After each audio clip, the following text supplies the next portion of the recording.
csak bámulnak ránk. Ez az út, hogy minden együtt legyen. A te új, az én rég magányos nevem.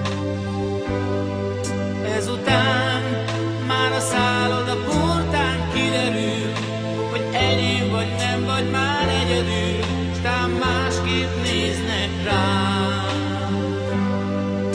Ezután, ha minden csak félig sikerül, te is hibás vagy, nem csak én egyedül, már nem szólhatsz rám.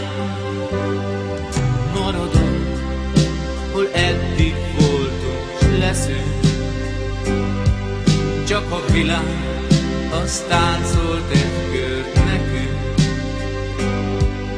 Ezután, bárhol is kábán ébredek, már tudom miért vagy, én miért leszek mindig jó hozzám. Nagy az út, és abban még mindig